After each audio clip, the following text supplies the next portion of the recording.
Assalamualaikum warahmatullahi wabarakatuh. Innal hamdalillah nahmaduhu wa nasta'inuhu wa nastaghfiruh wa na'udzu billahi min shururi anfusina wa sayyiati a'malina. May yahdihillahu fala mudilla lahu wa may yudlil fala hadiya lahu. Asyhadu an la ilaha illallah wahdahu la syarika lah wa asyhadu anna Muhammadan abduhu wa rasuluhu amma ba'd. Pemirsa Fatwa TV dimanapun Anda berada, kembali pada kesempatan yang berbahagia ini saya hadir di tengah ruang siar Anda untuk bersama-sama tafakuh fi dinillah, membekali diri kita dengan ilmu agama Allah Azza wa Jal.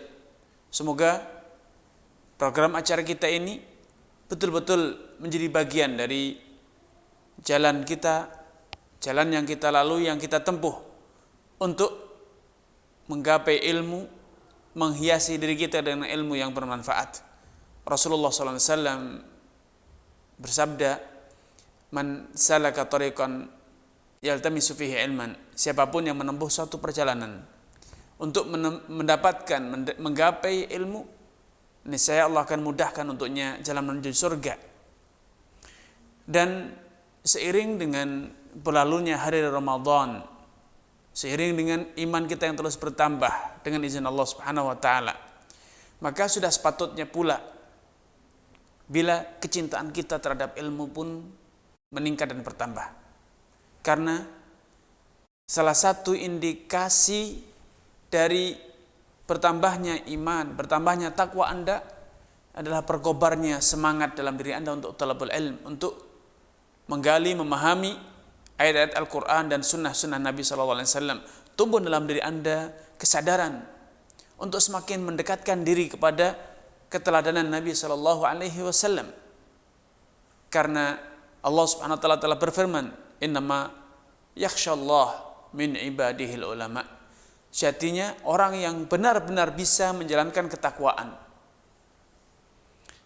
orang yang betul-betul memiliki khasyah kepada Allah, hanyalah para ulama. Sehingga ketika Ramadan telah membukakan pintu takwa untuk kita, Ramadan telah mendekatkan pintu-pintu kebaikan kepada kita, tentu sepatutnya kita kembali bersemangat dan bertambah semangat untuk talabul ilm. Pemirsa Fatwa TV dimanapun Anda berada, di antara hal yang dapat merusak dan bahkan membatalkan puasa Anda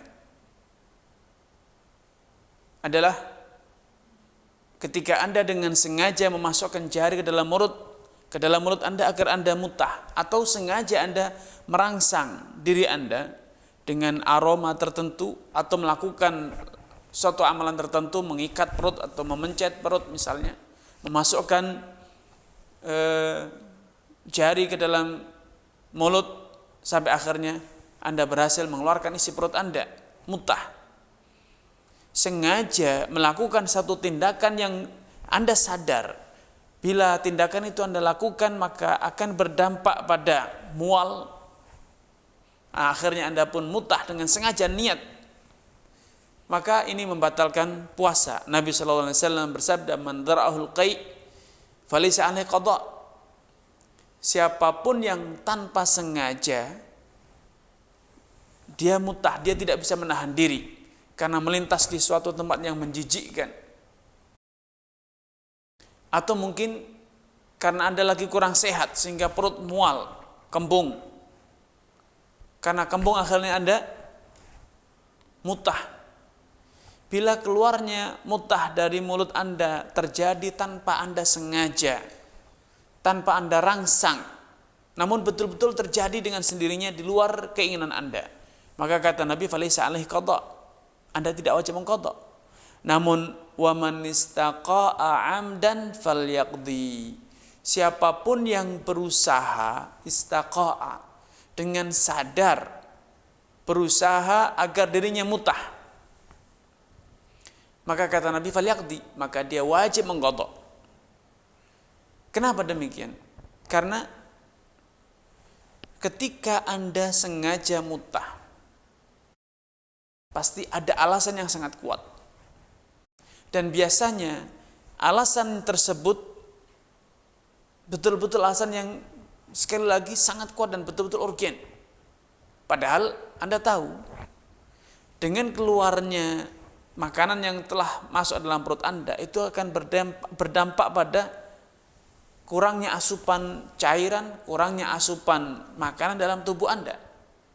Dan itu akan berdampak sangat signifikan, sangat berat, sangat besar pada daya tubuh Anda. Anda akan lemah, lemes, dan bisa jadi Anda bertambah sakit kalau Anda memaksakan diri untuk berpuasa. Padahal Allah Subhanahu wa taala telah menegaskan dalam Al-Qur'an dalam banyak ayat, dalam beberapa ayat, ma ja'alallahu 'alaikum fid dini min haraj. Allah Subhanahu wa taala tiada pernah menjadikan suatu hal yang menyebabkan Anda terperangkap dalam kondisi susah. Bahkan dalam kaitan ibadah puasa, dengan tegas Allah juga telah mengatakan ma yuridullahu liyaj'ala 'alaikum min harajin. Allah tidak ingin menimpakan kepada kalian haraj, kesusahan, kesempitan. Namun Allah Subhanahu wa taala ingin agar Anda lapang. Yuridullahu bikumul yusra wa la yuridu bikumul usra. Allah menginginkan agar kalian mendapatkan kelapangan dalam menjalankan perintah Allah dan tidak mengalami al-usr, kesusahan. Karenanya para ulama berdasarkan hadis di atas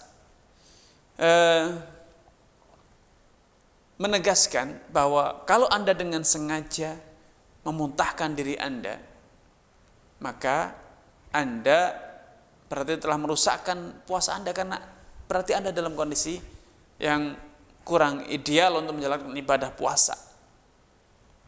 Namun kalau ternyata muntah itu terjadi di luar keinginan Anda, karena Anda melintas di tempat yang sangat menyengat baunya, busuk, menjijikkan, atau yang serupa, atau mungkin ketika Anda naik di atas perahu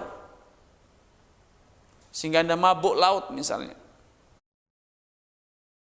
maka tanpa Anda sadari, tanpa Anda bisa tahan, seringkali Anda memutahkan isi perut Anda.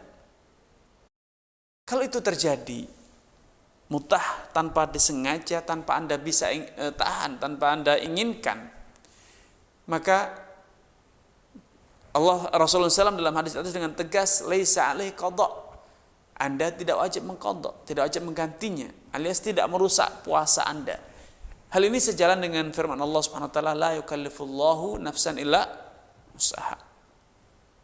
Allah tidak akan pernah membebani, memikulkan suatu syariat kepada hambanya di luar kapasitas dan kemampuan mereka.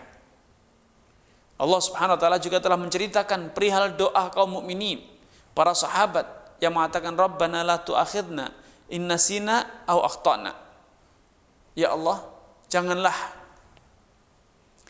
Engkau siksa kepada kami in nasina, jikalau kami melakukan satu pelanggaran atau meninggalkan satu perintah karena nasina, karena tidak sengaja, lupa, aw akhtana, atau karena tidak sengaja, tidak direncanakan.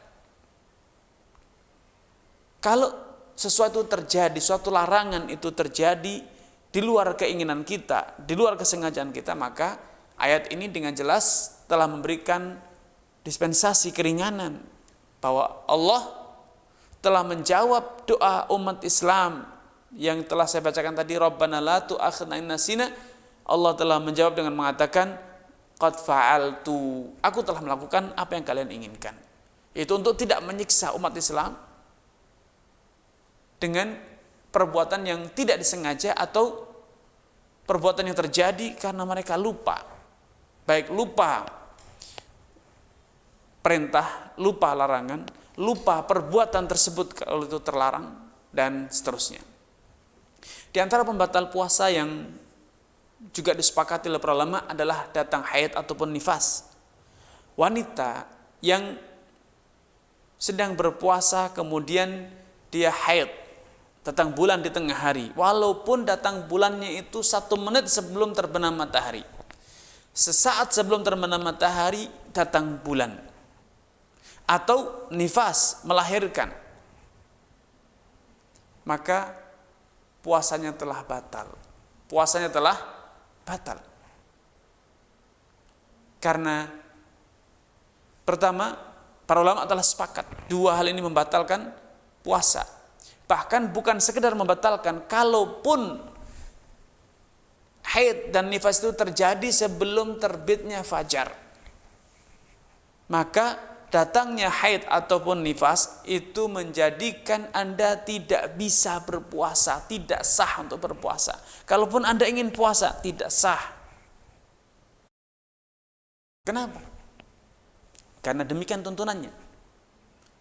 Suatu hari seorang wanita datang kepada Aisyah mempertanyakan kasus ini, perihal mengapa kaum wanita diperintahkan untuk mengqadha puasa tapi tidak diperintahkan untuk mengqadha salat, padahal sama-sama tidak melakukannya. Maka Aisyah menegaskan satu jawaban, dan ini merupakan etika yang seharusnya dilakukan oleh umat Islam ketika berhadapan dengan perintah dan larangan Allah. Aisyah berkata, aharuriyatun anti, apakah kamu termasuk sekte sesat yang berusaha mencari, berusaha melanggar dan menentang syariat? Karena yusibuna dzalika ala hadi Rasulullah SAW. Dahulu di zaman Nabi, kami kaum wanita mengalami hal itu, yaitu haid dan nifas. Fa nu'maru bi qadha'is shaum wa la nu'maru bi qadha'is shalah. Namun demikian ternyata Nabi memerintahkan kita untuk mengqadha puasa, tapi Nabi tidak pernah memerintahkan kita untuk mengqadha apa? Mengqadha salat. Apa maksudnya? Maksudnya Aisyah ingin mengatakan, menegaskan bahwa sepatutnya seorang muslim ketika berhadapan dengan tuntunan syariat, sepatutnya berkata sami'na wa ata'na. Kami tunduk dan patuh, kami mendengar dan tunduk terhadap perintah tersebut. Ya. Namun sekali lagi, wanita haid dan nifas mereka tidak sah untuk menjalankan. Dan kalaupun haid dan nifas itu datang di menit terakhir dari waktu puasa, yaitu siang hari, 1 menit menjelang, misalnya 1 menit menjelang matahari terbenam, wanita datang bulan, maka batal puasanya dan dia wajib mengqadha di lain hari. Ya. Kemudian mungkin Anda perlu lebih jauh untuk mengetahui nifas. Ya. Banyak dari kaum wanita, apalagi wanita yang pemula, melahirkan anak pertama, seringkali sebelum bayi janin betul-betul dilahirkan, kadangkala wanita itu mengalami pendarahan dalam hitungan jam ataupun hari. Mulai pecah ketuban misalnya, mengeluarkan cairan, atau oleh dokter kandungan dalam bahasa mereka dikatakan mulai ada pembukaan 1, pembukaan 2 dan seterusnya. Namun bayi belum terlahirkan. Kalau wanita dalam kondisi puasa, namun menurut perhitungan medis diperkirakan akan lahir di siang hari atau di salah satu tanggal di bulan Ramadan, dan wanita itu masih berpuasa, kemudian ternyata dia mulai mengalami pendarahan ataupun mulai pecah ketuban, mengeluarkan cairan misalnya, apakah serta-merta telah batal puasanya? Maka ada terjadi perbedaan pendapat di kalangan para ulama. Kapan seorang wanita betul-betul dikatakan telah nifas, sehingga ketika dia telah dinyatakan nifas, dia tidak lagi boleh sholat, dia tidak lagi boleh berpuasa, alias puasa dan sholatnya batal. Ada satu pendapat yang mengatakan sejak keluarnya darah, sejak tetes pertama darah yang keluar dari kemaluan wanita sampai kemudian nanti suci kembali, itu semuanya dihitung sebagai masa nifas. Walaupun bisa jadi darah pertama kali keluar dari rahim wanita itu mungkin 1 hari sebelum kelahiran, 2 hari sebelum kelahiran, ya itu sudah dihitung sebagai nifas. Ini pendapat yang masyhur di kalangan mazhab Hambali dan yang lainnya. Namun di dalam mazhab Al-Imam Syafi'i rahimahullah, dan ini mazhab yang dianut di negeri kita, dan Allah Ta'ala alam ini pendapat yang menurut penjelasan Syekh Muhammad bin Shalih Al-Utsaimin rahimahullah, ini adalah pendapat yang paling realistis, paling mudah untuk diterapkan bagi kaum muslimin. Yang dinamakan nifas itu adalah darah yang mengiringi lahirnya janin. Sehingga selama janin belum masuk pada proses kelahiran, darah itu hanya terjadi sebelum proses kelahiran. Maka darah yang keluar sebelum proses kelahiran itu tidak dianggap sebagai nifas. Sehingga wanita masih tetap berkewajiban puasa, dan kalaupun dia berpuasa kemudian dalam kondisi pendarahan karena melahirkan, ya sebelum melahirkan, maka puasanya tetap sah dan dia masih berkewajiban untuk puasa. Ketika janin betul-betul telah terlahirkan, maka itulah dikatakan darah nifas. Sehingga sampai menurut penjelasan sebagian literatur fikih dalam mazhab Syafi'i dan juga dijelaskan oleh Syekh Muhammad bin Shalih Al-Utsaimin, andai ditakdirkan wanita itu melahirkan di sore hari, sedangkan dia dalam kondisi berpuasa, karena memang badannya fit, kekuatannya prima, kondisinya sehat walafiat wanitanya ini. Kemudian proses pembukaan 1, 2, 3, 4, 5, 9, 10, sehingga mulai proses janin mulai keluar dari rahim ibunya. Namun ternyata janin tersebut baru bisa betul-betul terlepas dari rahim ibunya setelah matahari terbenam. Alias menjelang matahari terbenam, sebagian badan janin itu masih ada di dalam perut ibunya. Maka dalam kasus semacam ini, kalau wanita itu masih tetap berpuasa, maka masih tetap dikatakan sah. Dikatakan sah puasanya. Karena yang dikatakan nifas itu adalah darah yang keluar setelah apa? Kelahiran janin.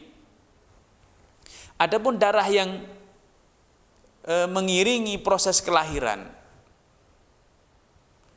karena seringkali ketika melahirkan, kadang melalui pendarahan sebelumnya ataupun ketika sedang proses kelahiran juga keluar darah.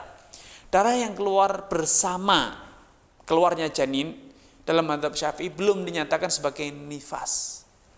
Namun itu dianggap sebagai istihadhah. Kenapa? Karena darah tersebut keluar akibat dari terlepasnya janin dari rahim wanita, karena sebelumnya janin itu menempel, menempel. Nah, ketika janin ini terlepas, maka menimbulkan luka, dari situlah keluar pendarahan. Namun demikian, ini proses. Selama darah itu masih berada di dalam perut, di dalam rahim dan belum keluar dari tubuh wanita, belum dikatakan darah nifas. Walaupun secara de facto janin telah lepas dari dinding rahim dan rahim sudah mulai mengeluarkan pendarahan. Namun bisa jadi karena kepala janin yang begitu besar misalnya menghalangi, menyumbat sehingga darah tidak keluar. Maka walaupun di dalam proses dalam rahimnya sudah keluar, sudah terjadi pendarahan, namun karena darahnya belum keluar dari kemaluan wanita, maka belum dianggap sebagai nifas. Demikian penjelasan dalam mazhab Syafi'i dan penjelasan Syekh Muhammad bin Shalih Al-Utsaimin. Sehingga secara aplikasi pendapat mazhab Imam Syafi'i ini lebih mudah diterapkan. Batasannya lebih jelas. Bahwa penghitungan darah nifas itu dimulai sejak selesainya proses melahirkan. Ketika jasad janin betul-betul telah keluar dari dinding rahim, keluar dari tubuh ibunya, dari perut ibunya, dan betul-betul terpisah, maka sejak saat itulah darah yang keluar itu dihitung sebagai darah nifas. Adapun darah yang keluar sebelum janin keluar, sebelum janin dilahirkan, kan ngomongin proses pendarahan, demikian pula keluarnya ketuban itu bukan nifas, ya. Keluarnya ketuban itu bukan nifas, karena kadang sebagian wanita mengalami bocor ketuban sejak sebulan, 2 bulan sebelum janin terlahirkan. Maka itu tidak dikatakan sebagai apa? Tidak dikatakan sebagai nifas, karena nifas itu adalah keluarnya darah.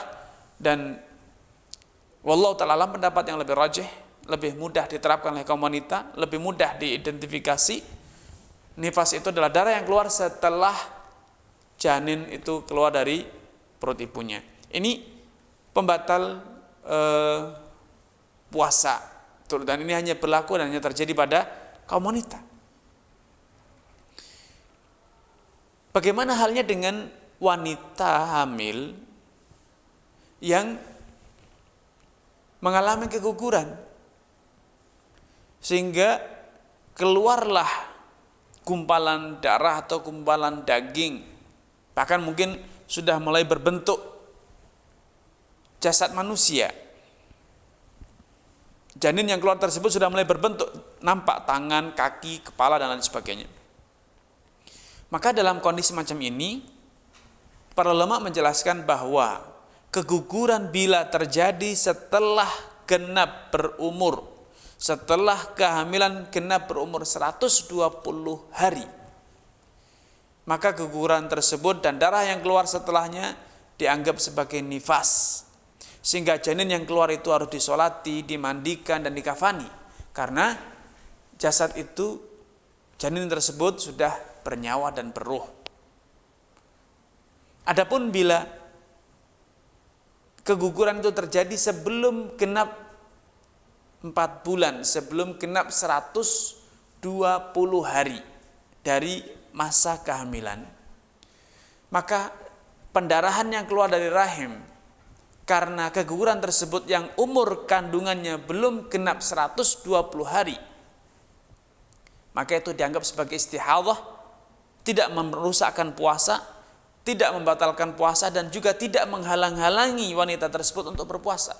Sehingga wanita tersebut yang kandungannya kurang dari 120 hari masih berkewajiban untuk puasa, dan kalau dia berpuasa maka tetap sah puasanya. Kalaupun dia keluar pendarahan, maka pendarahan itu tidak membatalkan puasanya, karena itu dianggap sebagai istihadhah. Dan para ulama telah sepakat bahwa istihadhah itu dihukumi sebagai wanita yang suci, sehingga dia berkewajiban menjalankan ibadah, dan kalau menjalankan ibadah, sholat, puasa, maka ibadahnya dianggap sah secara aturan syariat. Sehingga wanita yang mengalami keguguran harus bisa mengetahui berapa umur kandungan dia ketika keguguran itu terjadi, sehingga dia bisa menentukan sikap, mengetahui hukum ibadah puasanya, apakah puasanya telah batal atau tidak. Ya. Kemudian di antara yang perlu difahami oleh kaum wanita berkaitan dengan haid dan nifas, bahwa kadangkala wanita itu dalam kondisi haid dan dia tidak berpuasa, namun ternyata haidnya berhenti sebelum terbitnya fajar. Haidnya betul-betul telah suci sebelum terbitnya fajar. Di malam hari dia dalam kondisi haid. Namun ternyata ketika adzan subuh dikumandangkan sebagai penanda bahwa fajar telah terbit, bisa jadi wanita itu dalam kondisi suci. Maka siapapun dari wanita yang betul-betul telah suci dari haidnya, suci dari nifasnya, dan menurut para ulama ada 2 indikator nyata yang dapat dijadikan sebagai acuan kaum wanita untuk mengetahui apakah dirinya suci atau belum. Yang pertama adalah keluarnya cairan berwarna putih, yang itu keluar dari dinding rahim, dari rahim wanita atau sebagian wanita yang suci. Ketika itu sudah nampak, sudah keluar dari kemaluan wanita, maka wanita itu suci, walaupun itu keluar 1 menit sebelum fajar terbit, maka wanita itu wajib puasa. Wajib puasa. Kenapa? Karena ketika fajar terbit dia dalam kondisi suci dari haid ataupun nifas, maka dia berkewajiban untuk puasa. Karenanya saya sarankan kaum wanita, setiap yang mengalami haid ataupun nifas, setiap menjelang subuh, di akhir waktu sebelum azan subuh dikumandangkan, hendaknya wanita cek dirinya, apakah sudah suci atau belum. Ya, kalau dia sudah temukan qasatul bayda, cairan berwarna putih yang menandai dirinya telah suci, maka dia wajib puasa. Ini indikasi yang pertama dari sucinya wanita yang haid atau nifas. Indikasi kedua adalah jufuf, yaitu ketika wanita mengusapkan tisu berwarna putih atau kapas kepada kemaluannya, diusapkan dan ternyata kapas tersebut keluar kembali dalam kondisi putih bersih, tidak ada bercak berwarna merah, tidak ada bercak berwarna coklat atau kehitaman. Maka kalau itu sudah didapatkan, maka dia wajib berpuasa walaupun itu terjadi di menit terakhir dari malam hari, yaitu 1 menit misalnya sebelum azan dikumandangkan, maka dia wajib berpuasa walaupun dia belum sempat, ya, belum sempat mandi. Walaupun dia belum sempat mandi, tidak masalah. Ya. Karena dahulu Nabi sallallahu alaihi wasallam sebagaimana dikisahkan oleh Aisyah, karena Rasulullah SAW yusbihu junuban wa huwa shaim. Dulu kadangkala Nabi itu di pagi hari ketika fajar terbit, beliau dalam kondisi masih junub. Dalam kondisi masih junub, ya. Sedangkan beliau sudah meniatkan untuk berpuasa, alias untuk memulai puasa tidak harus suci dengan bermandi ataupun berwudu, tidak. Yang penting haid dan nifasnya betul-betul telah berhenti. Yang penting ketika fajar terbit Anda tidak lagi berhubungan badan, walaupun hubungan badan Anda mungkin baru selesai menjelang azan, tidak masalah. Asalkan ketika azan dikumandangkan, fajar telah terbit, Anda telah berhenti dari hubungan badan, haid Anda betul-betul telah suci, berhenti, nifas Anda juga sudah berhenti. Maka dalam kesempatan ini saya sarankan kepada wanita yang sedang haid, apalagi wanita yang masa haidnya itu teratur, maka hendaknya dia antisipasi, prediksi dirinya. Menjelang subuh dia cek apakah dirinya sudah suci atau belum. Kalau sudah suci maka dia wajib puasa walaupun belum sempat mandi.